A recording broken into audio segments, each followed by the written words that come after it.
we have our last interview for the day. This is a candidate interview. And if we get some more in before then, we'll definitely post them. But Commissioner Eileen Higgins, what I do uh, respect about her is she wanted to keep her candidacy separate from the work that she was doing as the county commissioner. And so she was like, Janae, I want to come back on and talk about my candidacy. She's like, I don't think it's, it's not ethical to mix the two. And I actually really, really, respected that. And so we have a candidate interview where she wants to people about her, talk to people about, her run for office and what that will mean. And she wanted to have that broken down for you all. So let's get into that candidate interview with Commissioner Eileen Higgins here for the Can We Talk podcast. So let me tee that up and we're ready to go.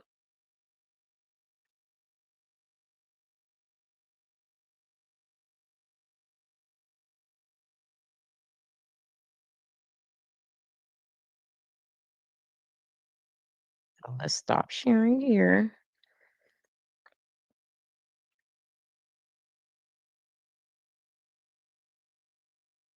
But I don't even know what a thing. We're not gonna share the screen yet. Let's keep it off the screen. This is a little clunky. My bad, y'all. But we'll get it going. We'll get it going. And candidate interviews for the city of Miami mayoral race. We saw Commissioner Higgins last week talking about her amazing conference, but now she's back to talk specifically.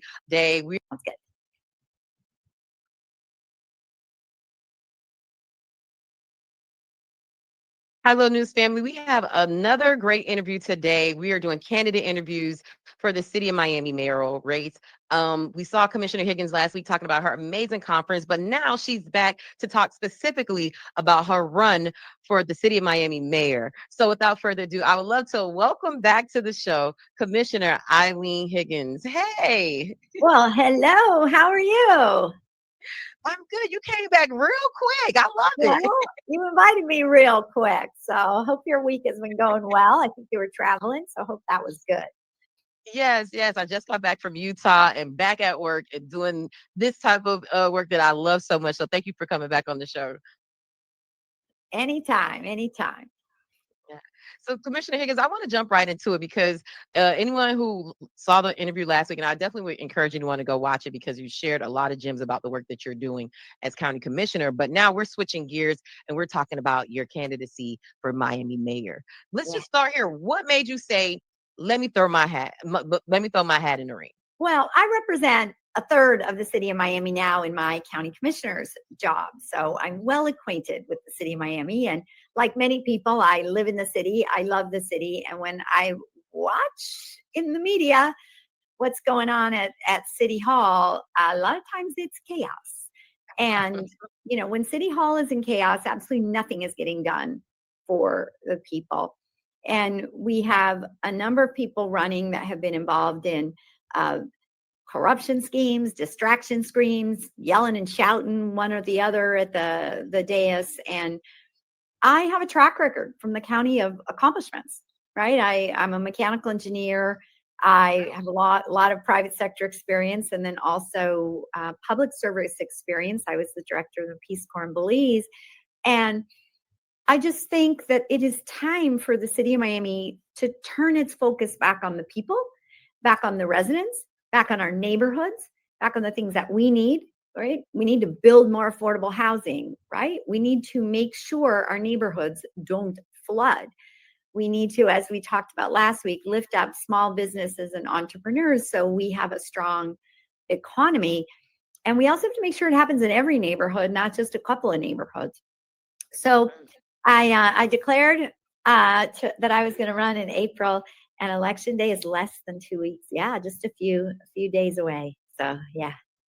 And for those who may not know, like when is election day is exactly? So election day is November 4th. Obviously, some people have their ballots already at home if they like to vote by mail.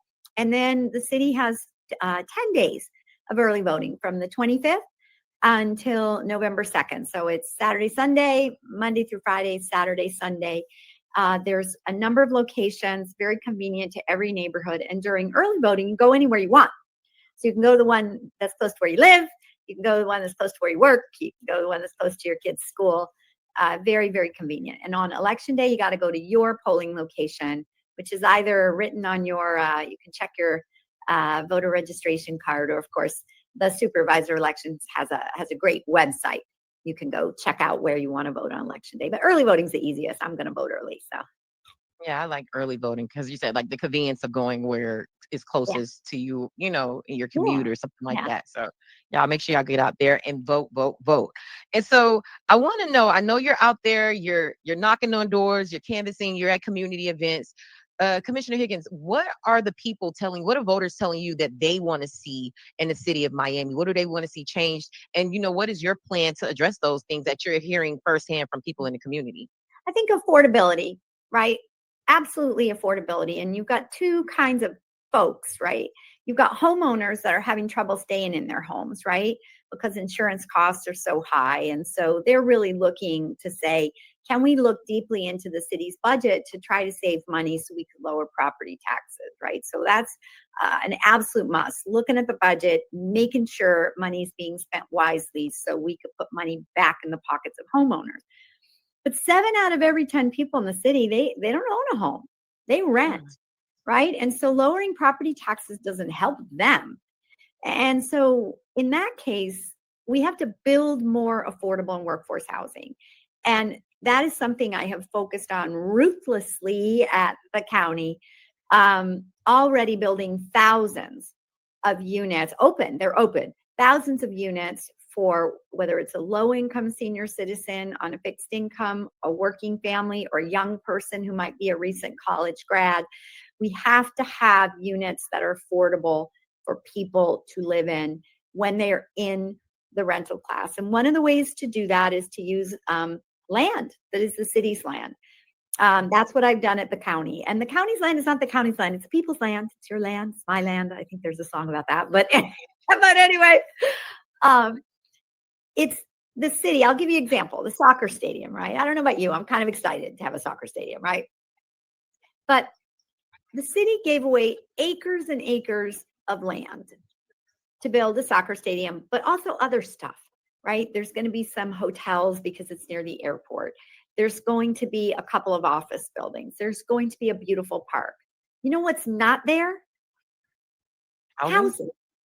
Wow.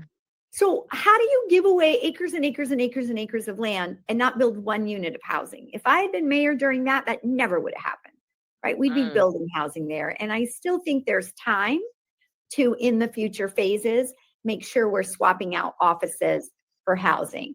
And also, let's be very clear, that is right across the street from a transit station, right? We have a metro rail station there. We have a tri-rail station there. So if you're building affordable housing there, right, it's a double whammy because people don't need to have a car. They'll be able to walk across the pedestrian bridge on 20th Street and ride metro rail to work, to school, to whatever, a doctor's appointment, to whatever they want. So that gives you an example of the kind of mayor I would be. I'm going to make sure the city's land, whenever possible, is used to build housing on it. Thank you for sharing that insight. And we were talking a little bit offline about transportation. Yeah. City of Miami, is a place where it's easy, but it could be better to get around the city. What are your thoughts and plans if elected mayor to make mass transit improved in the city of Miami? Well, I've led the county's transportation committee for about the past 6 years. And during that time I've been in leadership, I have gotten funding for 2 rapid transit lines, one of which we opened today, actually, or earlier this week, which is the South Dade corridor. And that corridor is very important. It's not so much for city of Miami, but Florida city residents commute 2 hours each way to good jobs in the city of Miami. when this opens and they're riding it, that will save each person 30 to 40 minutes each way, right? That's an hour, hour and a half every day back to you, right? You can put food, cook a good meal for your kids, help them with their homework, go to the gym, whatever, watch TV. But that's how transit connects people to economic opportunity. The other project, I'm very proud, just recently in the past couple of months, managed to ensure that the project remained funded in the federal budget, is the Northeast Corridor, which is a commuter rail line between downtown and Aventura. It's going to have 3 stops in the city of Miami: Midtown, the Design District, Little Haiti. Then it will continue to North Miami and the FIU Biscayne Bay campus. That'll be like tri-rail service, right? We'll run it on the Brightline tracks, but rather than costing $40, it'll probably cost $4, right? And I'm very excited that I have been able to receive funding for that. And so that project will move all to the engineering phases, and I will make sure that that gets built, because 3 of the 5 stops are in the city of Miami. And we've got to advocate for Baylink, right? So many of our city residents commute to Miami Beach for jobs in the service sector, right? And Miami Beach has no affordable housing. They don't provide people that work there any parking, right? And the only way to get there is on a bus. And the bus can take forever, if particularly during our peak season, our Basel, Formula One. Yeah. And connecting a Metro Mover extension between downtown and the beach would save folks, would take from downtown to Miami Beach 12 minutes. Wow. Right? So that has been stuck because the city of Miami Beach has been against it, but not a single person that's elected in the city of Miami has ever said, we want it. They're asleep at the wheel, right? Let's remember what we talked about at the beginning. These people are involved. They're always in court. They're suing each other. They're being arrested. Like, whatever goes on with these guys, I don't understand. Nobody's paying attention to what we need, which is we need a loud voice that says residents of the city of Miami want public transportation. They like what we have. They want more of it. And I promise to keep fighting to make sure that we build Baylink as well. Thank you for breaking that down. I didn't even know Baylink was something in the works, or even a conversation. So thanks for sharing that. Yeah. No, it's pretty far along in engineering. We're just waiting for Tallahassee to approve it, but no one said a peep. Our existing mayor, our existing commissioners never worked on it. They don't even show up at the Transportation Planning Organization, which is where all transportation projects get planned. Wow. The city of Miami has not come to a single meeting, right? The mayor's come to 2 meetings in 8 years. And in the meantime, the mayor of Homestead, who lives really far away, comes to every meeting, right? And that's how transportation gets planned, when your cities are sitting at the table. And city of Miami's been missing in action, right? They're not focused on working. They're focused on their own personal whatever they're doing. Yeah, we shenanigans. As my grandmother would say, shenanigans. Commissioner Higgins, I always appreciate your no nonsense, straight to the point, very like common, like layman terms. The way you break stuff down, like it's almost as if you're a teacher. Like I totally understand what you're saying and how you break it down. So I appreciate you for doing that. And just to switch gears a little bit, of course, this is high-low news. We talk about millennials and the Black community, Black and Brown community. I would like to ask you some questions in that regard. Yeah. My first one is about gentrification that happens in the city of Miami. As we know, Black Bahamians, Black Americans help build the city of Miami. There is not a city of Miami without those men that actually signed the charter for the city of Miami. So I would love to know your thoughts about preserving the historic communities of like Coconut Grove and Overtown and parts of Liberty City, Little Haiti, and just any work or any plans that you have if elected mayor to I wouldn't say stop, but like address gentrification in these areas where a lot of people are losing their homes or can't afford to stay there anymore.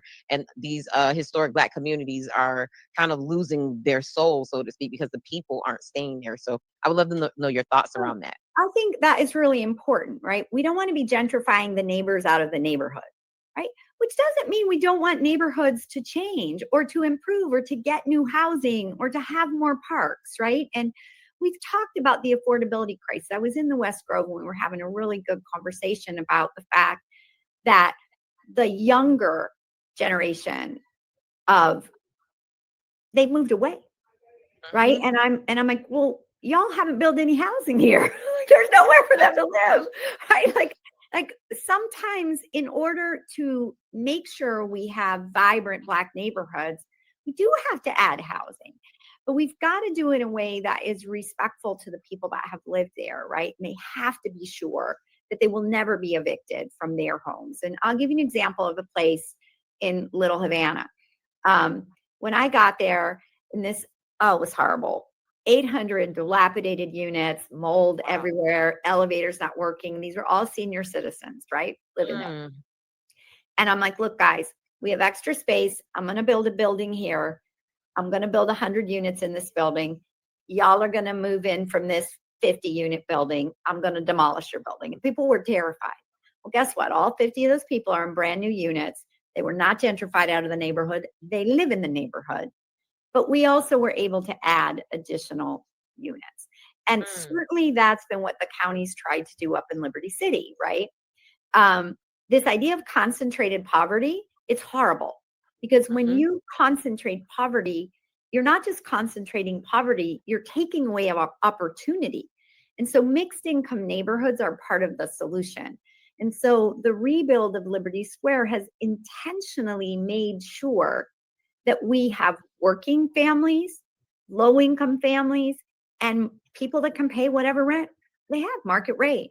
And as a result, it's really fascinating when you go up there, crime has gone way the heck down, right? The police actually say it's almost boring to work up here now. We know it's not gone, right? We know it's not gone, but it is certainly not what it was. And you can look at 15th Avenue and you can see what's happening on 15th Avenue. We just opened the guys just opened the Roots bookstore, a Black-owned big bookstore. Fantastic. And bookstores are not just places you read; they're places you gather to think and talk and care. And then right across the street, we just relocated the Miami-Dade Chamber, so the Black Chamber of Commerce is now in the heart of there, and a co-working space.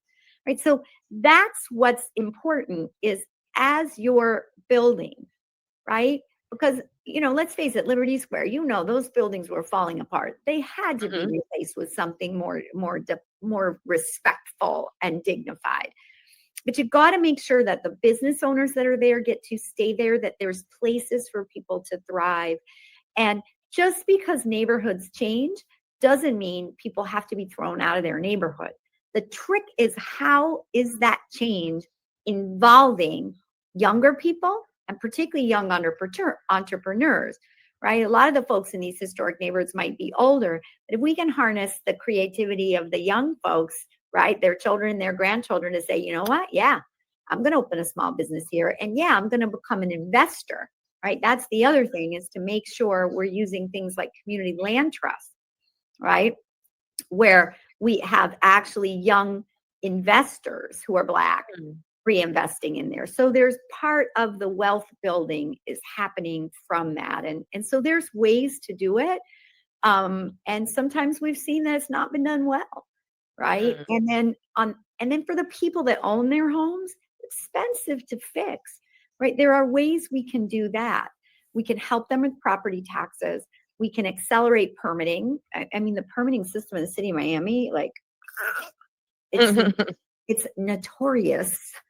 If you want to replace your old crappy windows with hurricane windows, you could wait months, if not a year, to get your permit.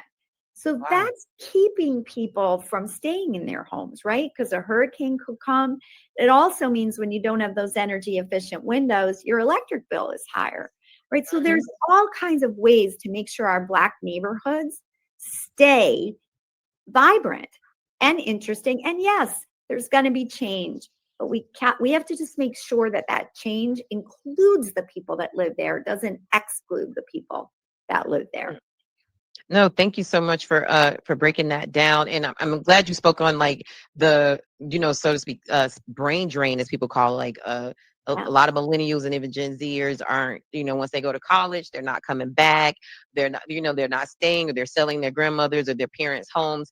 And Yeah. so my next question speaks about talent retention when it comes to job creation and high paying jobs or opportunity for entrepreneurship. What are your thoughts around that if elected mayor? What would be your plans to be able to retain the millennial and Gen Z talent in the city of Miami? So I think we have been really, fortunate in post the pandemic to really attract a number of new companies to come here and locate here, right? And tech companies, which pay well. And they're interesting jobs, are the kind of jobs that young people would want, right? They go to college, they want, not everybody wants to be a small business owner, right? It's, you're a small It's a business lot of owner, work. you It's work a all the lot of time. work, y'all. Yeah, my dad did it. I know. Um, so they want to work in a vibrant work environment that's interesting, where they can be coached and mentored and learn.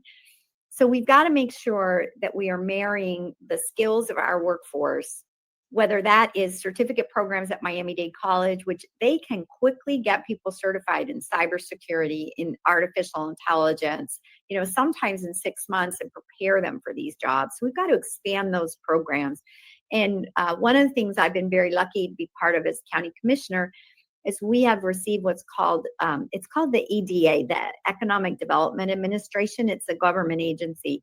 We put together grants about making sure that our workforce, our diverse workforce, and you know how diverse our community is, that we're preparing all of those programs. And we have over 100 of these tech companies that have internships. So the minute you finish your certificate, you're instantly paired to an internship to get work experience. So I think that is really part of the solution. Is you'll talk to these CEOs and they're like, Miami's not necessarily prepared for the tech jobs.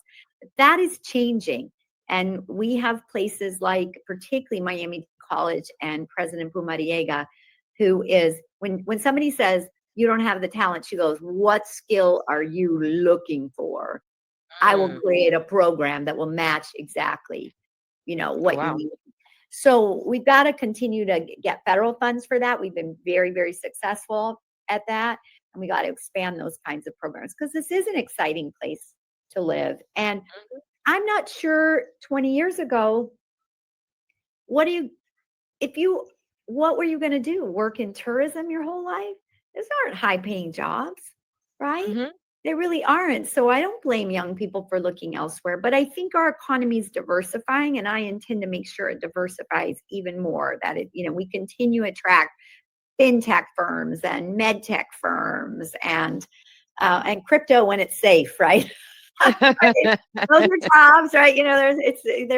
Everything has its window of goodness, and we've got to make sure that it works and is practical and isn't reckless, right?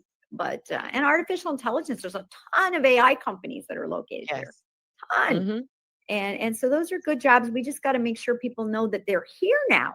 This is not the same Miami you left 10 years ago or 15 years ago. Mm. Different. That's good to know. Thank you for breaking that down as well. Commissioner Higgins, has there ever been a woman elected to the city of Miami mayor? No, apparently not. I didn't really know that until I started to run, and people like, you'll be the first woman mayor. I'm like, really? Well, So, how does that feel to be possibly, be on the verge of making history in the city well, over 100 years old? That's kind of wild when you think it's about it, right? When it's you have pretty. first still. Yeah, it's pretty wow. I mean, being mayor it's overwhelming anyway, right? This is a big responsibility. You're caring for, the lives and livelihood of, 450,000 plus people. They're placing their trust in you.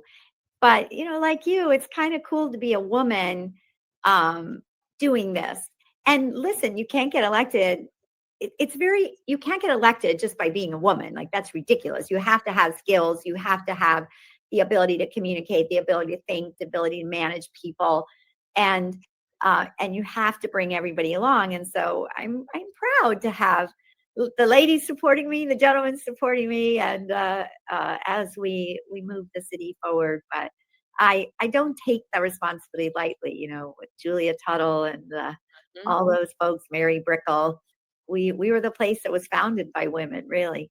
So Mm, almost like a full circle moment if yeah, elected. yeah. Yeah. Commissioner Higgins, before I let you go, I would love for you to let people know how they can connect with you, support you, learn more about your campaign, Yep. your social media. Give them all the things on how they can connect Okay. with you. So super simple. We've got a website, Eileen.Miami. So that's not hard to remember. You can find out about the campaign if you'd like to volunteer, if you'd like to knock on doors. You can reach us by email, same thing. You'll find out, you can contact us and we'll get back to you. But the most important thing is between now and November 4th is that you think about everybody that's running, learn about them, not just me. I mean, I hope you pick me, but but learn about what they think about, what they care about, and what their capabilities are. But vote, right? Our vote is our voice. It's how we Mhm. direct the future of Miami. And it's important that everybody get out there and make their voices heard. So everybody get out there and vote. Yes. Thank you so much. Another great conversation with you, Commissioner Higgins. Always a friend of the show, and I appreciate you for breaking down for the people, all the voters, and just people, the viewing audience, what your campaign is about, what your platform is, and what you stand for. And people, you have the information to make the best decision for yourself. This is why we're doing these interviews. We're not telling you how to vote, but we're just letting you know these are the candidates. This is what they stand for, so you can make the best decision. And thank you, Commissioner Higgins, for coming on the show and breaking that down for our audience. Well, you're welcome. Have a wonderful rest of the day. Yes, thank you, and welcome. Come back. We'll see you again. I'll see you again. Cool. Bye.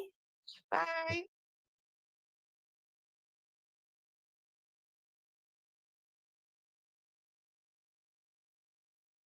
No, you can't. Thank you, Commissioner Higgins, again for coming on the Can We Talk podcast, being here to do a candidate interview. As always, I like when candidates come on and see value in our platform to make sure that people understand what they stand for. So, yeah, shout out to her. I like how she broke things down too, and I really like her insight on the Black community. Yeah, she had a really good handle on things.